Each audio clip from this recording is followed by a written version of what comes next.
In this video, we are back in one of our favorite vacation spots, the Outer Banks of North Carolina, as we visit Historic Corolla Park.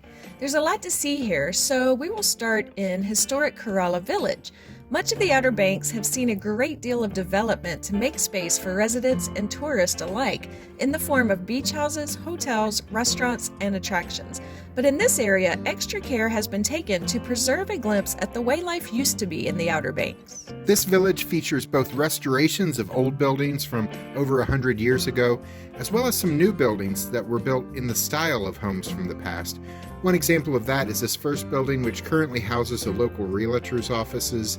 It was built during the restoration of the village using a style and materials popular in the Outer Banks in times past.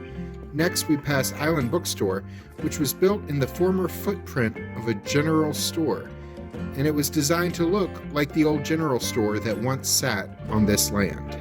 We also saw the Corolla Schoolhouse.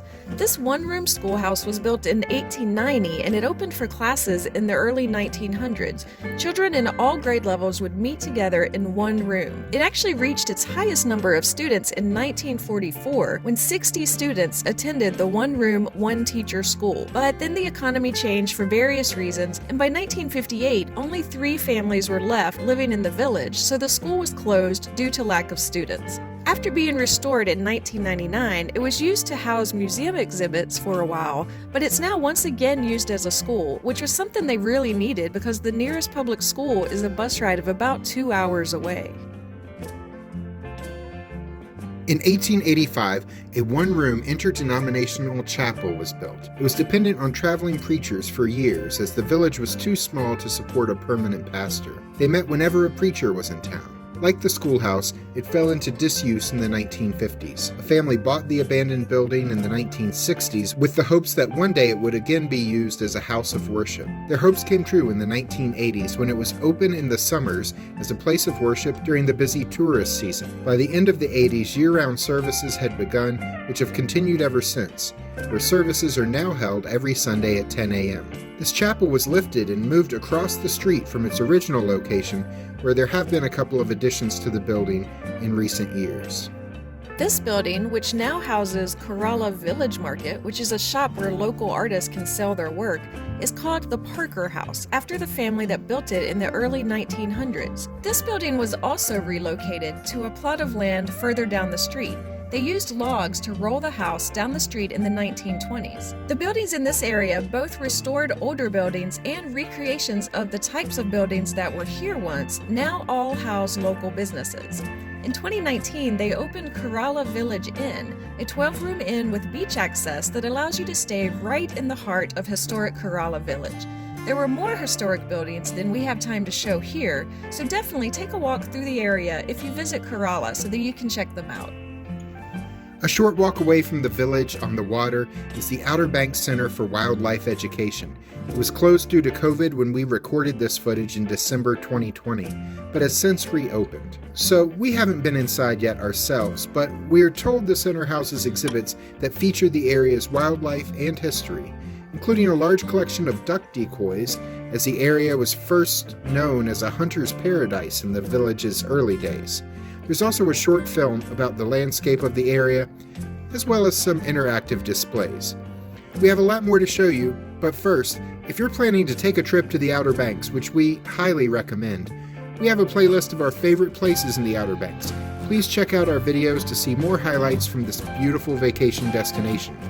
We have another OBX trip planned for ourselves this summer, so please subscribe to see more content in the coming weeks. We're working our way through the islands in these videos and are only about half done. We hope you will be around to check out what we love about the Outer Banks. From there, we went to my favorite part of the day, visiting Whalehead, a 21,000 square foot, 5-floored mansion that is part of the Historic Corolla Park. A couple honeymooned at a hunt club in the area in 1922, and they fell in love with the area, so they bought a 4.5-mile piece of land to build their own winter home. Unfortunately, they don't allow you to take photographs or to film inside the mansion, so we don't have any footage to show you, but you can see here the outside of the building is painted in its original yellow color, which was an interesting choice, as well as its copper shingled roof. We did photograph some signs that talked about the mansion outside on the grounds, and those did include some photos. The mansion was the first place in the area to have electricity and running water, decades before anyone else in this area had such amenities. The inside of the mansion has been renovated to match the original decor with historically accurate furnishings, including Tiffany glass sconces, a custom-designed Steinway piano, mahogany doors, and a Victorian safe. This was a difficult task because the home fell into disrepair after the original owners passed away, and then the home was later used as a Coast Guard barracks and then later as a boys' school before being left empty for a number of years. The tour for this home was absolutely lovely. We really enjoyed it. The cost was $10 per person.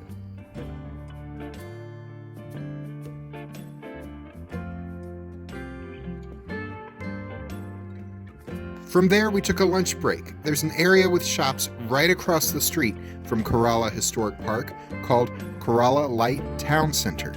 It was mostly restaurants, but also included a mini golf course, an arcade, and a place that rents recreational items. Most of those places, though, were closed because much of the Outer Banks closes down in the winter.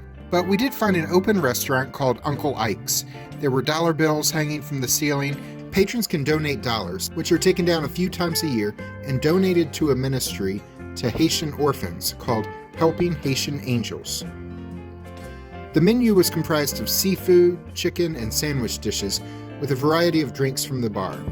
We split an order of fish and chips for a late lunch. The price was $17. They were good, but not great. We liked this place and wouldn't mind eating there again if we were in the area, but it also wasn't so good that we would ever go out of our way to have another meal there.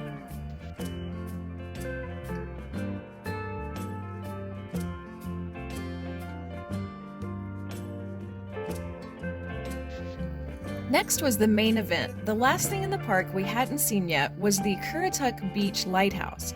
We love to see lighthouses, but if you've seen our channel, you know that I don't really like heights, so I sent Jack up alone to investigate while I checked out the gift shop nearby. The lighthouse is 162 feet tall, but the highest portion you can climb to is the observation deck right below the light, which is 140 feet tall. The cost to climb is $10 per person. So Jack, how was it? There were some museum exhibits in the bottom of the lighthouse talking about the history of lighthouses in general and the history of this particular lighthouse.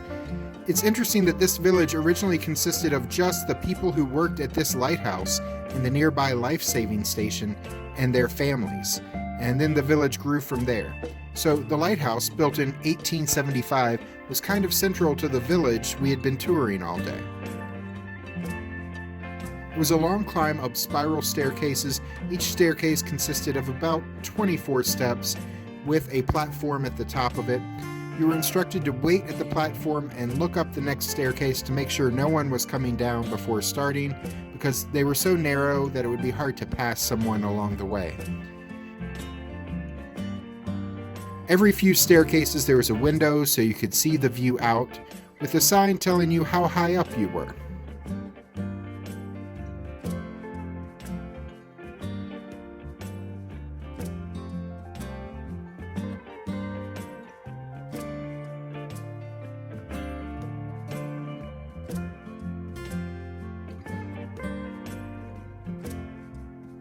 The view from the top was worth the climb up all those stairs. You had a great view of the Whalehead Mansion, the Currituck Sound, the Lightkeeper's House and Gift Shop, and even the nearby Corolla Adventure Park, which features a ropes course and axe throwing. I enjoyed a great view of the area all by myself, as everyone else who had been up there came down the stairs while I was going up, so it was peaceful and quiet looking out over the village and the nearby water. This lighthouse is still in use, though the light was being refurbished while we were there. After spending some time at the Lighthouse gift shop and buying our usual magnet and Christmas ornament, we went back over to Whalehead to watch the sunset over the water. It ended up we weren't the only ones who had this idea, as a lot of people came out to watch the sun go over the sound. The mansion is on the western edge of Corolla, overlooking the sound, so it's prime real estate for a good look at the sun setting. There's an evening candlelight tour that was offered on weekends in December when Whalehead is decorated for Christmas. We actually found out about that event too late, and all the tickets were sold out by the time of our trip, so we didn't get to experience the Christmas event. But as we watched the sunset, they were lighting the Christmas trees in the mansion, so we did snap some pictures of their Christmas event through the windows, since there was no room for us at the inn, or mansion. We loved this area and made some great memories on that trip.